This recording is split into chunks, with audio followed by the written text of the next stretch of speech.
श्रीपाद श्रीवल्लभ चरित्रामृत अध्याय 15. बंगारप्पा सुंदरराम शर्मा वृत्तांत.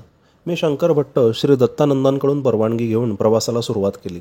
रस्त्याने जाताना मला तहान लागली आणि मी जवळच्या एका विहिरीजवळ गेलो. पाणी काढण्यासाठी तेथे एक पोहरासुद्धा होता. मी पाणी किती आहे ते पाहावे या उद्देशाने आत डोकावले तेव्हा मला एक विचित्र दृश्य दिसले. विहिरीच्या आतल्या बाजूला असलेल्या झाडाच्या फांदीला धरून एक व्यक्ती वर खाली कोलांटे उड्या घेत होती. त्या अपरिचित व्यक्तीने माझ्याकडे मोठ्या प्रेमपूर्ण नजरेने पाहिले आणि म्हणाला, "अरे शंकर भट्टा, मला आश्चर्य वाटले माझे नाव त्याला कसे कळले असेल." मी त्याला उत्सुकतावश विचारले, "आपणास माझे नाव कसे कळाले?" तो अपरिचित गृहस्थ म्हणाला, "नुसते नावच नाही तर तू श्रीपाद प्रभूंचा भक्त आहेस आणि त्यांच्या भेटीसाठी कुरुगड्डीस जात आहेस हे सुद्धा मी जाणतो. तुला भेटण्यासाठीच मी तुझी वाट पाहत आहे." त्याला बाहेर कसे काढावे या विचारात मी होतो. माझ्या हातातील दोरी मजबूत नव्हती. माझ्या मनातील भाव ओळखून तो पुण्यपुरुष म्हणाला, "प्रापंचिक बंधाने संसार कुपात पडलेला मानव तू बंद रहित असलेल्या या विचित्र योग प्रक्रियेमधील आत्मानंदात मग्न असलेल्या मला कसा बाहेर काढू शकणार? माझा मीच उठेन. आपल्याला शक्ती कमी पडल्यास श्रीपाद प्रभू करुणेने शक्ती अनुग्रह करतात." असे म्हटल्यानंतर निमिषार्धात तो माझ्या शेजारी उभा होता. मी संभ्रमित झालो. तो म्हणाला, "माझे नाव बंगारप्पा. तू तहानलेला दिसतोस. मी तुझी तहान भागवतो." असे म्हणून त्याने त्या पोहऱ्याने भराभर पाणी काढले आणि तो स्वतःच ते पाणी गटागटा प्यायला. परंतु आश्चर्य असे की पाणी तो प्यायला, तहान मात्र माझी भागली. याचे मला आश्चर्य वाटले. नंतर आम्ही दोघांनी प्रवास प्रारंभ केला. त्याने बोलण्यास सुरुवात केली. मी स्वर्णकार कुटुंबातील आहे. मी मंत्रतंत्रामध्ये प्रावीण्य मिळवलेले होते.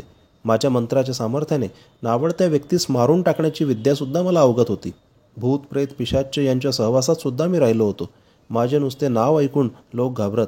ज्या गावात मी जाई तेथील लोक मी भूतप्रेतांचे प्रयोग करू नये म्हणून मला विपुल धन आणून देत.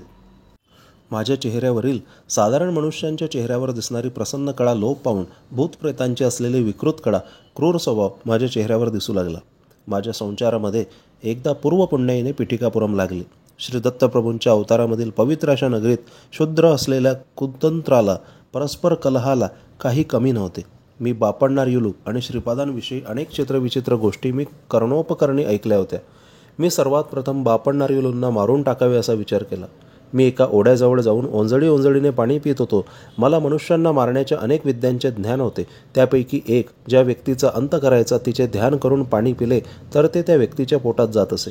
मी त्या ओढ्यातील पाणी पित असताना श्रीपाद प्रभू बापण्णार यांच्या जवळ होते. श्रीपाद प्रेमाने बापण्णार युलूंच्या पोटावरून हात फिरवीत तेव्हा ताबडतोब ते पाणी उडून जाई. मी पाणी पिऊन थकलो, परंतु बापण्णार युलूंच्यावर काहीच अनिष्ट परिणाम न होता ते पूर्वीसारखे सुरक्षितच राहिले. माझी विद्या का फडली नाही याचे मला दुःख झाले. श्रीपाद प्रभूंची शूद्रोपासका शिक्षा. मला एक सर्प मंत्र येत होता. त्या मंत्राच्या योगाने इच्छित व्यक्तीच्या घरी सर्प जाऊन दंश करीत असे. मी बापण्णार युलूंचे ध्यान करून तो मंत्र उच्चारण केला. अनेक सर्प बापण्णार युलूंच्या घरी गेले आणि घरी असलेल्या एका वेलावर पडवळाप्रमाणे लोंबकळू लागले. परंतु ते बापण्णार युलूंना काहीच करू शकले नाही. 2 मुहूर्तांचा काळ झाल्यावर ते जेथून आले होते तेथे निघून गेले. माझा दुसरा प्रयत्नसुद्धा फसला होता. माझ्या अंकित असलेले भूतप्रेत बापण्णार युलूंच्या घराजवळ सुद्धा फिरकू शकत नाहीत. हा सर्व श्रीपाद प्रभूंच्या लीलांचा चमत्कार असल्याचे मला कळून चुकले. एवढे झाले तरी माझी राक्षसी प्रवृत्ती कमी झाली नाही. मी स्मशानात जाऊन श्रीपादांची कणिकेची बाहुली करून त्याला 32 जागी 32 सुया टोचल्या. या मारण प्रक्रियेत श्रीपादांच्या शरीरास 32 ठिकाणी जखमा व्हावेत. एवढेच नाही तर त्या सुया द्रवरूप होऊन त्यांच्या शरीरात विषाचा फैलाव करून त्याने त्यांचा अंत व्हावा असा दुष्टबेत माझा होता. परंतु हा प्रयत्नसुद्धा फसला. एका रात्रीच्या वेळी माझ्या शरीरात पाणी भरत असल्याचे जाणवले. त्याने मला प्राणांतिक वेदना होऊ लागल्या. बापण्णार युलूंच्या घरी सोडलेले सर्व सर्प माझ्याकडे येऊन मलाच दंश करू लागले. श्रीपादांच्या पिठाच्या बाहुलीला ज्या ज्या ठिकाणी सुया टोचविल्या होत्या त्या त्या ठिकाणी मला असह्य वेदना होऊ लागल्या. नरक यातनांचा अनुभव येऊ लागला. मी श्रीपाद वल्लभांना मनापासून अंतर्मनाने शरण गेलो. माझ्या अंतर्दृष्टीला श्रीपाद प्रभूंचे दर्शन झाले. ते म्हणाले, "बंगारप्पा, तू केलेल्या महापापाला अनेक वर्षे इहलोकात दुःख भोगल्यानंतर नरकात सुद्धा दुःखांचा अनुभव घ्यावा लागला असता. परंतु मी तुझ्यावर कृपा करून या एका रात्रीत झालेल्या यातनांद्वारे कर्माचा नाश करीत आहे. तुझ्या सर्व शूद्र विद्यांचा सुद्धा नाश करीत आहे. तरी पण कोणी तहानेने व्याकुळ झालेला मानव तुझ्या अंतर्दृष्टीत दिसल्यास तू स्वतः पाणी पिऊन त्याची तहान भागवू शकशील. कोलांटी खात झुलणे ही एक योग प्रक्रिया आहे. त्याचा अभ्यास करून तू आनंदाची प्राप्ती करून घेशील. आजपासून सात्विक प्रवृत्तीचा स्वीकार करून जगशील. माझ्या मातापित्यांच्या घरी किंवा श्री बापण्णारिलूंच्या घरात पाय ठेवल्याससुद्धा बहुजन्मांचे पुण्य असावे लागते. तुला या जन्मात तरी तसे भाग्य नाही. जीवन देणारा परमेश्वर आहे, म्हणून प्राण काढून घेण्याचा अधिकारसुद्धा त्याचाच आहे. मातापिता जन्मदाते असल्याने परमपूज्य असतात. त्यांचा वृद्धापकाळात अनादर करणाऱ्यांकडे माझा कृपा कटाक्ष नसतो. तू आपल्या शूद्र विद्येने कितीतरी निष्पाप लोकांना अकाली मृत्यू दिलास. त्या पापाचे फळ तुला शंकर भट्ट नावाच्या कन्नड ब्राह्मणाची भेट होईपर्यंत राहील. नंतर निःशेष होईल. तो शंकर भट्ट माझे चरित्र लिहील, असे श्रीपाद प्रभू मला म्हणाले होते. ही घटना घडली तेव्हा श्रीपादांचे वय 7-8 वर्षांचे होते. त्या दिवसापासून मी तुझी वाट पाहत आहे. आज माझा चांगला दिवस आहे, असे बंगारप्पा म्हणाले. ही घटना गोंधळात टाकणारी होती. नंतर मी असमंजसपणे म्हणालो, तुम्ही पाणी पिले तर दुसऱ्याची तहान कशी भागते, यातील मर्म काय? त्यावर बंगारप्पा म्हणाले, एका योग प्रक्रियेने मी इतर जीवाच्या प्राणमय शक्तीमध्ये अनुसंधान साधतो. त्याद्वारे हे तादात्म्य भावनेने साध्य होते. रामायणकाली किष्किंधा नगरीचा वानर राजा वाली यास एका योग प्रक्रियेद्वारे त्याच्या समोर युद्धास आलेल्या योद्ध्याच्या शक्तीच्या दुप्पट शक्ती प्राप्त होत असे. या कारणानेच श्रीरामांनी झाडाच्या मागे लपून त्याचा वध केला होता.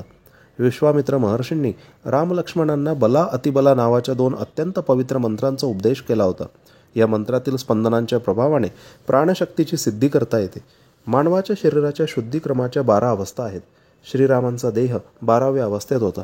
श्रीपादांचा देहसुद्धा 12व्या अवस्थेत असल्याने त्यांच्यातील अनंत शक्ती, अनंत ज्ञान, अनंत व्यापकत्व सहजसिद्ध असे आहे. साधन मार्गातील 7 भूमिकांचा विचार.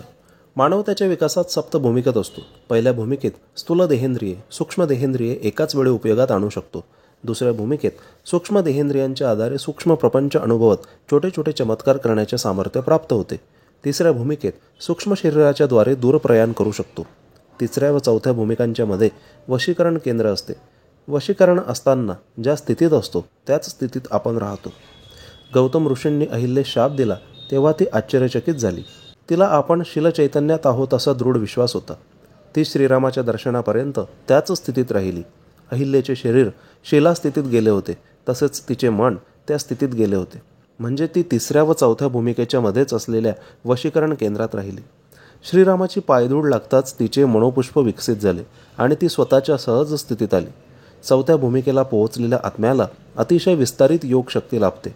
यासाठी आपल्या योगशक्तींचा लोककल्याणार्थ अंतरात्म्याच्या बोधानुसार विनियोग केला तर उच्च स्थिती प्राप्त होते.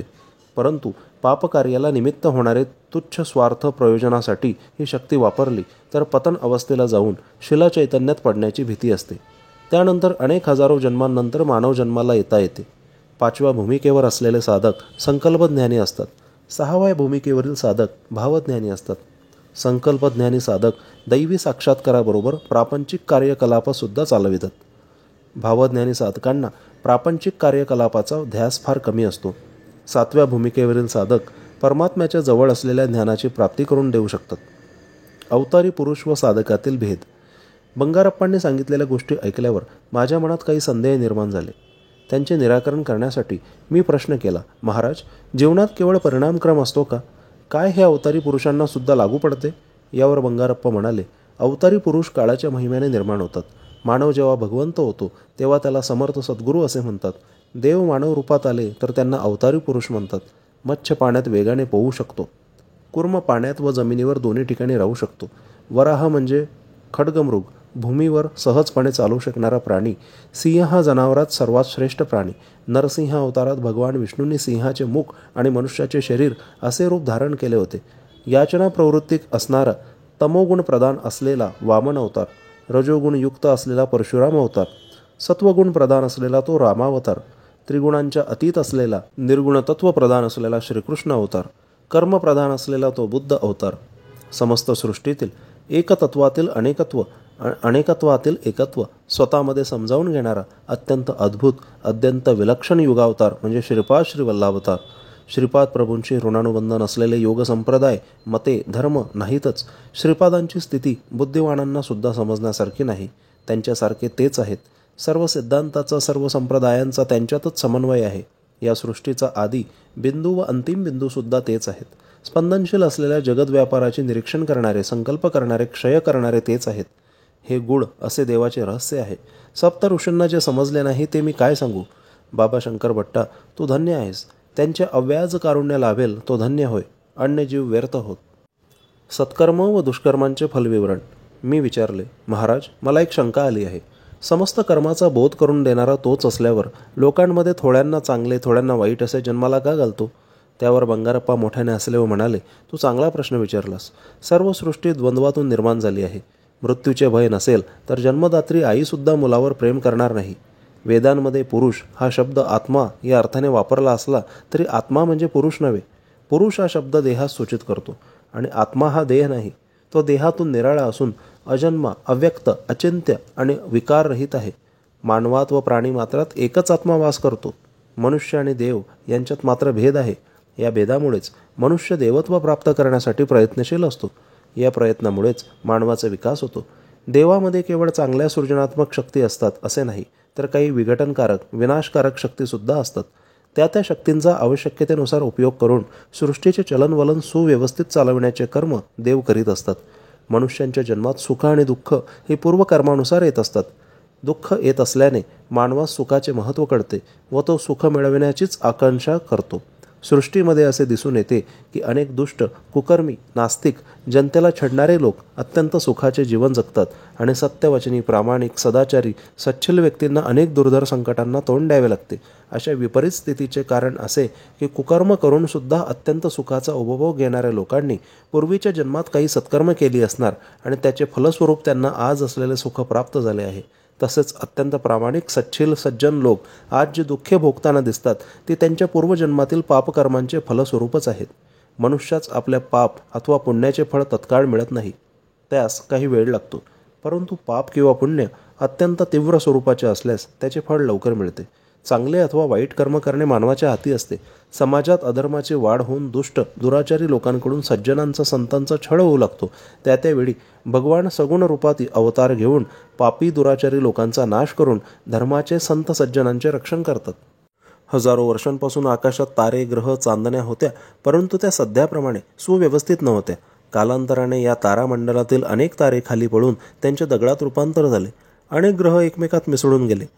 पृथ्वीसह सारे ग्रह सूर्याभोवती परिभ्रमण करतात. या ग्रहांच्या आकर्षण विकर्षणानेच सृष्टी चलित आहे. ती सूर्याभोवती परिक्रमा करीत असते. परमेश्वराविषयी आकर्षणाने लोक आस्तिक होतात व सत्कर्म करण्यास प्रवृत्त होतात.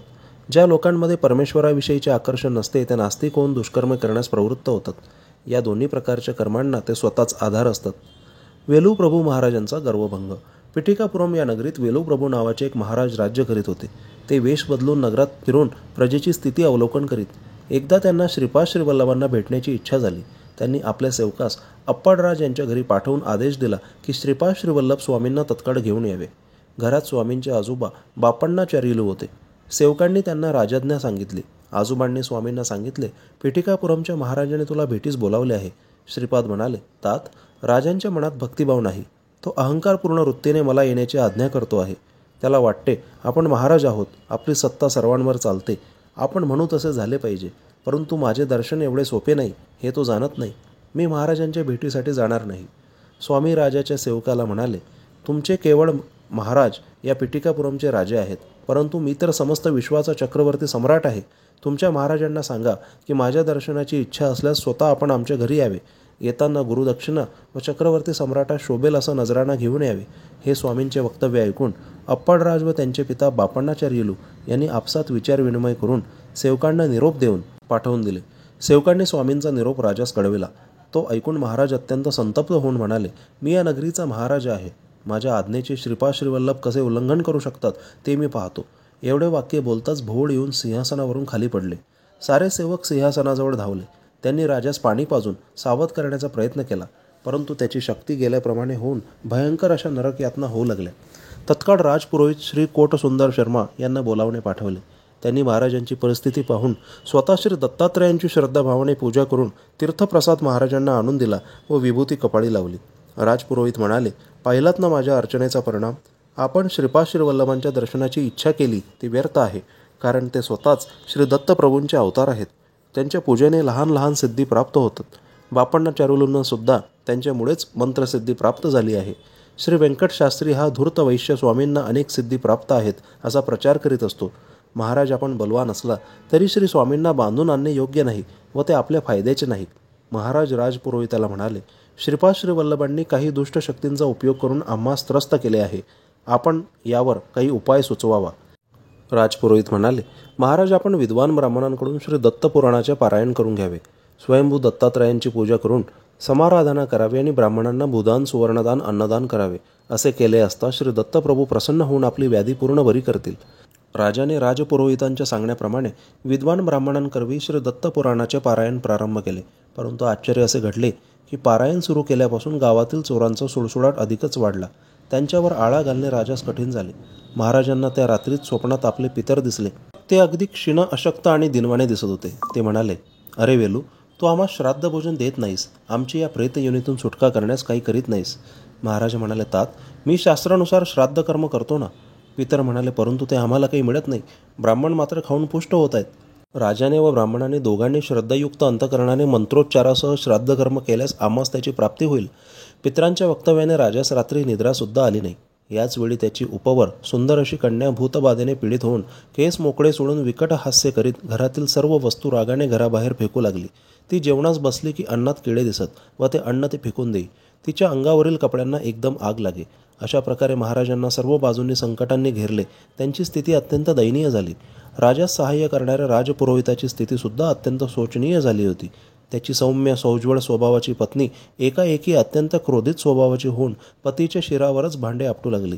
त्याच्या मुलाने प्रत्यक्ष राजपुरोहितालाच दोरखंडाने घरातील एका खांबास बांधून ठेवले. त्याला जेव्हा भूक लागली तेव्हा त्याच्यासमोर एक गवताचा भारा ठेवून तो न खाल्ल्यास पोळविण्यास सुरुवात केली.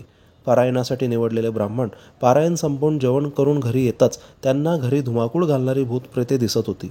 ती पाहून बिचारे ब्राह्मण अगदी घाबरून जात. ती भूते ब्राह्मणांना म्हणत, तुमच्या महाराजांनी असंख्य पापे केली. आम्हास आमच्या पतीपासून दूर करून अतोनात छळ केला. तुम्ही राजाने वाम मार्गाने मिळवलेले धन दान रूपात घेतले, त्यामुळे आम्ही तुम्हास त्रास देत आहोत.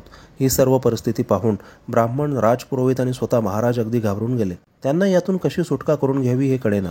अत्यंत भयभीत होऊन महाराज राजपुरोहितांना म्हणाले, दत्तपुराणाच्या पारायणामुळे सर्व दुःखे नाहीशी होऊन सुखप्राप्ती होईल असे वाटले होते, परंतु सारे काही विपरीतच घडले.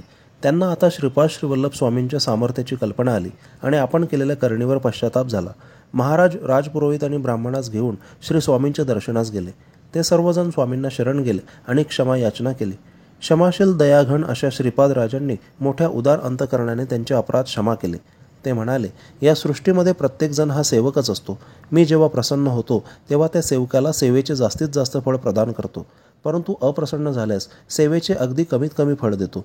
मंदिरातील स्वयंभू दत्त मीच आहे. कालाग्नी रूपात असलेले श्री दत्त रूप माझेच आहे. मी जीवांच्या उद्धारासाठी या श्रीपाद श्रीवल्लभ रूपात अवतरलो आहे. श्रद्धायुक्त अंतकरणाने माझी भक्ती केल्यास मी प्रसन्न होतो. माझे आईवडील सौ सुमती आणि श्री अप्पळराज हे प्रत्यक्ष श्री लक्ष्मी आणि भगवान विष्णूच आहेत. माझे आजोबा एका जन्मामध्ये लाभाद महर्षी होते. माझा जन्म गणेश चतुर्थीस झाला. मी पुढील नरसिंह सरस्वतींच्या अवतारात माझे आजोबा श्री बापण्णाचार्युलूंसारखा दिसेन. मी त्या अवतारात जेव्हा गंधर्वपूर या क्षेत्री निवास करीन त्यावेळी भूतप्रेतांची त्यांच्या योनीतून सुटका करीन. विपुल धन, दौलत, शक्ती, सामर्थ्य असले तरी त्याचा गर्व करू नये.